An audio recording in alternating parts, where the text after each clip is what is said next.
Equipment's changed so much in the past 20 years, but really, the big advancement has come probably in the last 5 years.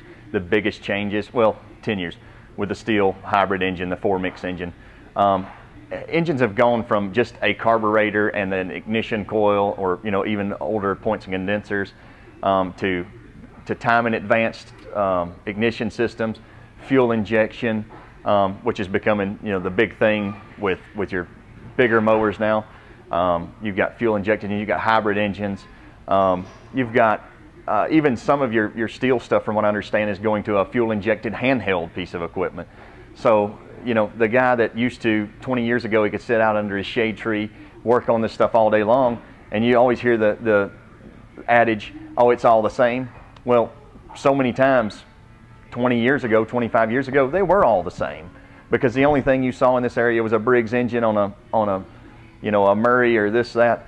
But now they're not all the same. There's some very specific things that have to happen for that hybrid engine to run on the steel, for that 4-mix to run.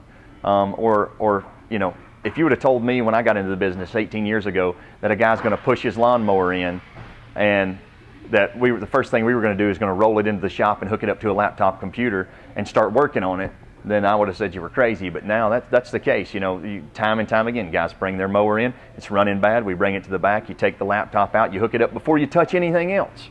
You hook the laptop up to it, and of course you check the basics, an air filter, but that's about all you can check before you hook it up.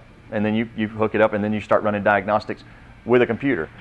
Most guys aren't trained to use that. They don't have the computer, they don't have the program, and they don't know what this means to begin with. If you just took it to the guy down the street, he's going to start swapping parts.